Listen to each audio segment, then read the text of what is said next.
Je vous présente une artiste en art visuel, Melsa Montagne. Bonjour Melsa. Allô Winston, content J'aimerais d'être tout, ici. tout simplement dire que ce qu'on voit, le visage un peu triste qu'on voit derrière moi, c'est une de tes œuvres que j'ai le plaisir d'accrocher chez moi. D'ailleurs, j'ai pas qu'une seule, j'en ai quelques-unes. C'est toujours un plaisir de te retrouver parce que ça fait un moment qu'on ne s'est pas parlé. Ben oui, ben merci beaucoup vraiment l'invitation, j'apprécie. Puis ben merci pour les œuvres aussi, hein. C'est Ben, ça les passionnés. c'est une exposition que je considère comme étant essentielle et très nécessaire dans une ville comme la nôtre. C'est une exposition qui regroupe la génération, j'allais dire de remplacement, pas vraiment, mais la génération actuelle dans le discours en art visuel dans la ville de Montréal, et je trouve ça absolument important. C'est une exposition qui a pour titre XL. XL pour extra large. Exactement. Grand format XL extra large. Oui, puis Et 5 c'est pour la cinquième édition. Ben voilà, alors ça fait 5 ans déjà.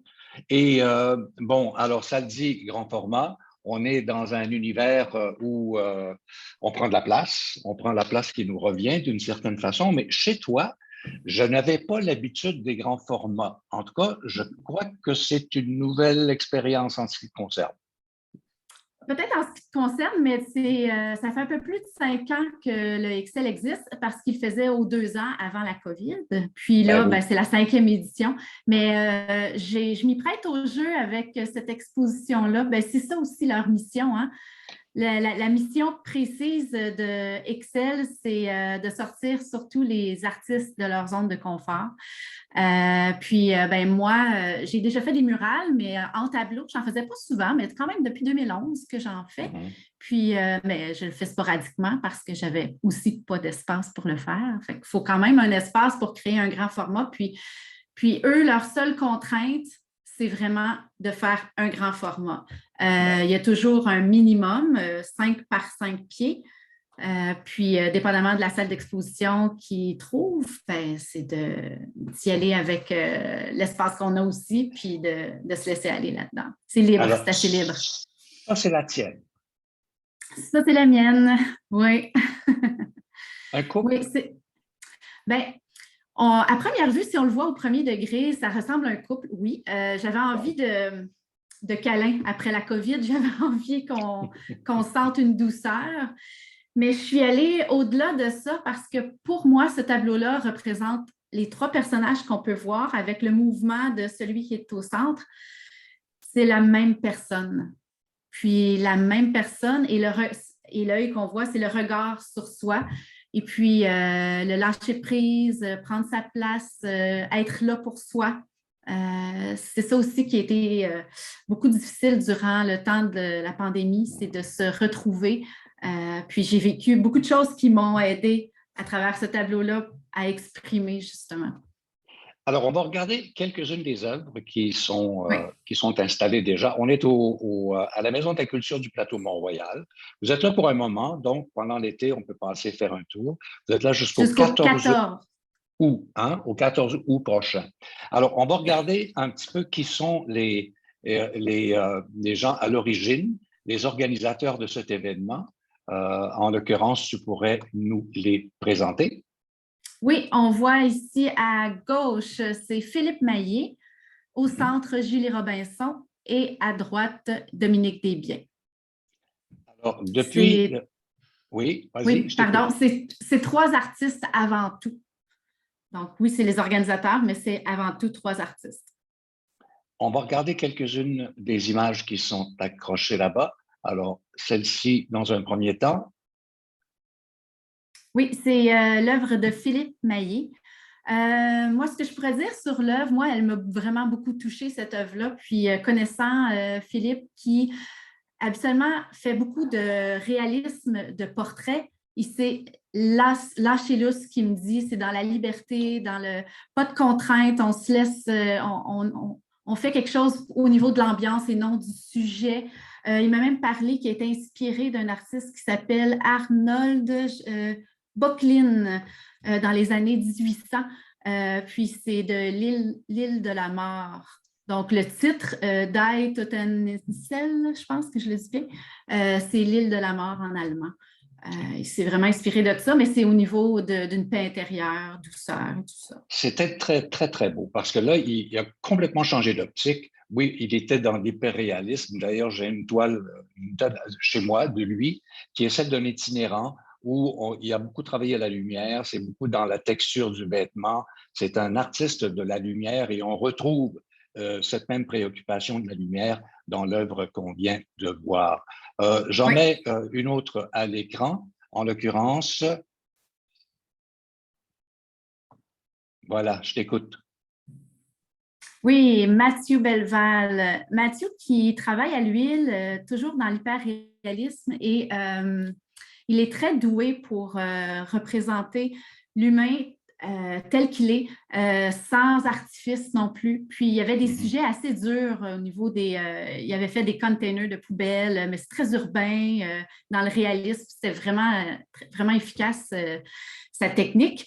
Et là, il avait envie d'y aller de ne pas y aller contre-courant, mais d'y aller avec quelque chose d'un peu plus ludique, quelque chose d'un peu plus funky, mais toujours avec ce réalisme-là. Mais ce qu'il me dit, c'est vraiment au niveau d'y aller joyeusement, tu sais, que faire rire les gens. Il y a une nouvelle série là, qui commence avec ça. Puis il m'a dit qu'il y avait plusieurs saveurs de crème glacée qui s'en viennent. Puis en même temps, j'ai vu ces séries. Bon, il y a des containers, oui, mais il y a aussi des reproductions de véhicules, un Oui, c'est vrai. Westphalia, à un moment Avec les donné. graffitis. Oui, vraiment très, très beau et en même temps très, très actuel. Il y a une photo ici que je vais montrer, une image que je vais montrer où vous portez des verres 3 dimensions. Oui. Alors, qu'est-ce Oui, qui c'est se moi. passe? Puis l'artiste Florian, on avait une bonne discussion. Puis on regardait mon tableau.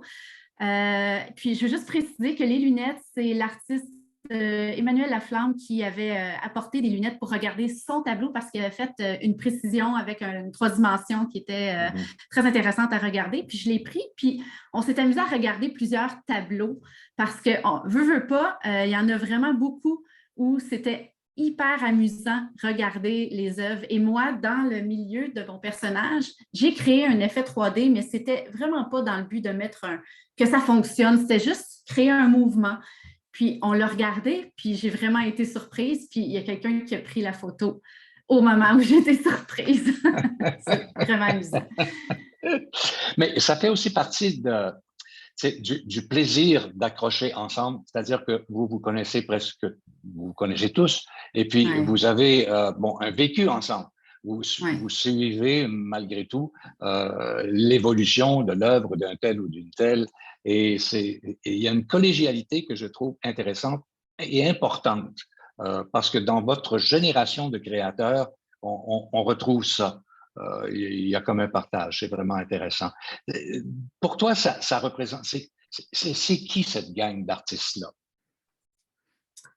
Mais c'est des artistes puis je pense qu'on est très solidaires entre nous. Je pourrais même dire, c'est comme le regroupement un peu plus underground, où il y a autant des artistes qui sont, même pour la plupart, qui sont représentés par des galeries, mais on reste connecté. C'est le noyau, je trouve, artistique de Montréal. Quand on s'y colle, on s'y reste. on reste, puis on s'entraide. Puis c'est l'exposition Excel, je précise que c'est fait par des artistes pour les artistes. Donc, c'est vraiment pour démystifier l'art. Puis, on a envie de le faire, on le fait. On n'attend pas d'être représenté par une galerie ou qu'un organisme reconnu prenne en charge tout ça. Il n'y a pas d'appel de dossier. C'est vraiment réalisé par des artistes pour les artistes. Puis ça, je trouve que c'est encore plus fort parce que, ben là, en plus, il y a au moins 120 œuvres qui ont été créées depuis que ça existe. C'est fait pour que les artistes se surpassent puis sortent de leur zone de confort. Et ça fonctionne. Il y en a qui ne travaillent pas vraiment en grand format. Moi, j'y ai touché un peu, mais il y en a que c'est vraiment pas leur zone de confort. Mais toi, tu es vraiment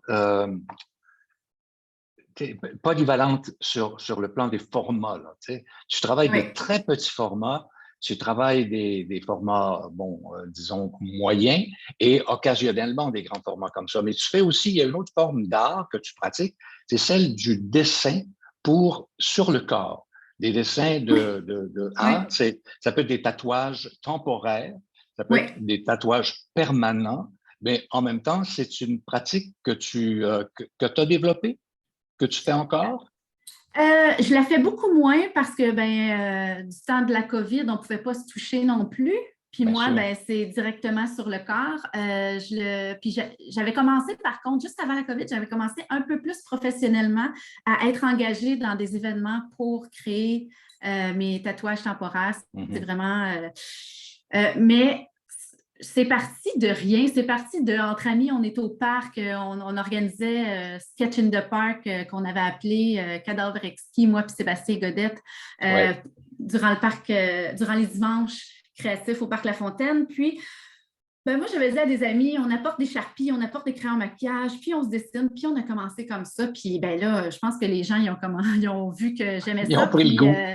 ils ont pris le goût. Je pense que toi aussi. Absolument. Oui, puis c'est ça, Absolument. j'ai continué avec ça, puis ça a juste resté. Ah ah. Faut dire que je suis encore très fier de ce que je porte dans mon dos, qui est une de tes créations, signée d'ailleurs. C'est rare qu'on ait Oui, des tatouages signés. Je reviens à oui, l'exposition qui est, je le oui. répète, est en cours jusqu'au 14 août. Il y a un horaire qui est mardi, mercredi, jeudi de 13h à 19h, vendredi, samedi, dimanche de 13h à 17h. Et je rappelle que les lundis, comme toutes les autres galeries, c'est fermé, bien évidemment. Et moi, j'invite les gens à aller faire un tour cet été. Si on veut se baigner dans ce qu'est devenu, de ce qu'est, en somme, l'art contemporain de ta génération, c'est vraiment l'endroit où aller. C'est véritablement un plaisir. Moi, je vais aller faire un tour. Je ne suis pas encore allé, mais je vais aller faire un tour au moins une fois, peut-être deux, pour m'abreuver de cette énergie-là que vous diffusez comme ça très généreusement. Alors, Melsa, je te remercie beaucoup d'avoir été Ça fait disponible, plaisir. de m'avoir Merci à envoyé toi. les images. Et écoute, je te souhaite un bel été. Et en terminant, as-tu un message d'artiste à laisser au monde? Moi, je pourrais dire peigner par passion parce que c'est dans vos veines, parce que vous avez envie, que ça vous rend heureux ou que ça vous fait du bien parce que des fois, c'est libérateur. Peignez pas pour faire de l'argent. Peignez par passion, puis sortez de votre zone de confort parce que c'est comme ça qu'on évolue. Je t'embrasse, Melsa. Merci. Merci, Winston.